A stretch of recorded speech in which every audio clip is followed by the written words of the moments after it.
explained it to him. And he goes, Mark, he goes, I know you're very talented. I watch you, I see you with the kids. He says that you have a gift for kids.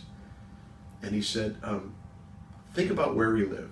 There are people that pay every day for someone to give their kids instructions. You are very good at what you do. Why not accept their money? I said, well, I made a promise to God. He said, yeah, for kids that can't afford it. I said, yeah. He goes, well, the kids that can't afford it, don't charge them.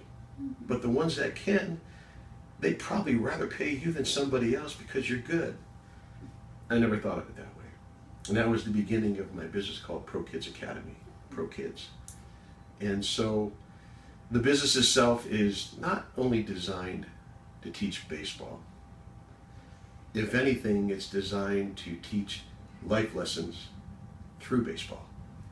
Baseball is a tough game. It's a game of failure. It's the only game that you set up to fail, believe it or not. Yeah. And so it's about gravity. Life hits you hard, right? Right. The rest of your life, baseball hits you hard. You're set up to fail. A guy that fails 7 out of 10 times. 7 out of 10 times he fails. Really, in any sport, is not considered very good.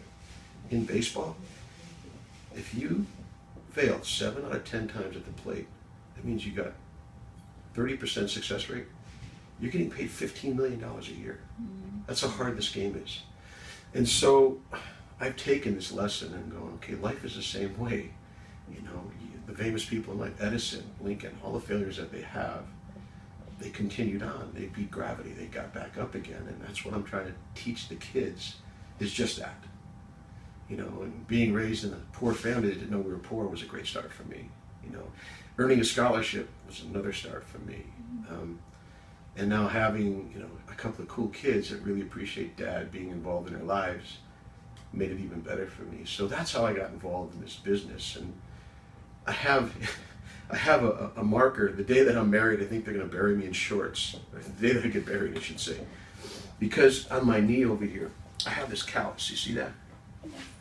And that callus is there for a reason. I deal with kids 6, 7, 8, 9, and 10 years old.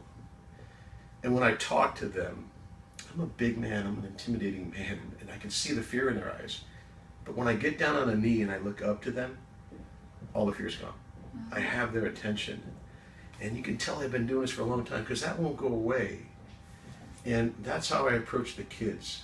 And the attention that you get with the fear gone and the faith there, it's amazing what you can accomplish in these young guys. I have a lot of them. There's 7 of them playing in the minor leagues in Major League Baseball right now. There's over 20 of them playing in college right now on scholarship. I didn't make them, but I had a chance to build a foundation in them. And so that's why I believe I'm doing the right thing. It's a rough business. I don't make a lot of money. I have 3 different income streams to afford one family, all 3 having to do with baseball. I give private lessons. I coach at a high school, and then I coach travel ball teams. And with all that is a lot of hours of work per week, 7 days a week. But I get to fulfill my ministry, and I get to do what I feel I'm called to do. And the trade-off is I don't have insurance. I can't afford it. So I've been blessed to stay healthy up until this. Right. And now I'm trying to find a way to get through this too. Baseball is a huge part of your life. Can you tell me a little bit about what it means to you and how you got into it? Yeah, how did I get into it? I have a degree in physical education. Okay. I was fortunate enough to receive a scholarship to play football and baseball at St. Lawrence University. In fact, I am raised in a family of 9 children. Wow. Buffalo, New York. We were poor, but we didn't know we were poor. Kind of a cool family. In the process, my dad says after high school you get 2 choices. You can go join the service or hope that you get a scholarship. So I love football, I love baseball. I had a hard time choosing between both. And down the street there's a chapel that belongs to an orphanage. Believe it or not, there were orphanages when I was a kid. And I would visit that chapel every Saturday morning before I played my football games. Then I continued. And that was my time for just my one-on-one with God, just to say what I'm thankful for and say what I'm thankful not to have two. And in that process, I had prayed, God, help me to find a way to get a scholarship. Hopefully I can stay healthy, play well enough for coaches to recognize me and take a stab at allowing me to come to their university. And so I did that every week for years. And in the process, my senior year, I managed to have the attention of 13 different colleges. All of them wanted me to play football for them and some baseball. And so I decided to go ahead and fulfill my dreams at St. Lawrence University. During that time, I told God, I promise, you give me the scholarship, I'll give back. And so I kind of forgot about it. Later in life, I got married, I had children. My son Casey was 5 years old at the time. I was enthralled to get him involved in t-ball. I took him to his first practice and I realized there was no coach. In fact, there was a mom heading up the team, and she really didn't know what she was doing. I was kind of frustrated. And I'm like, well, where's the dad? And they said, there is none. There wasn't enough dads to volunteer.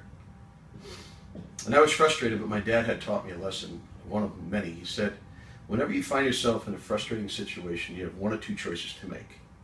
You can choose to be part of the problem and bitch about it and point fingers, or you can choose to be part of the solution and do something about it. And that's when I got what I'm going to call a spiritual wedgie. I felt like God just grabbed me from the back of my shorts and hoisted them above the atomic wedgie and said, okay, pal, this is your chance to give back. I'm going, oh yeah, that's right, I made that promise that I would give back. But I'm going, t-ball? I'm like this great athlete. T-ball? Really, God? And that was it. That was my start. I chose to be part of the solution, and so I got involved with the kids, and I got back on the computer and learned all the drills, and it became a way of life. I'm like, it was great. It was my antidote. I had a regular job at the time. So let's fast forward about 3 years, and I come up the driveway every day from work.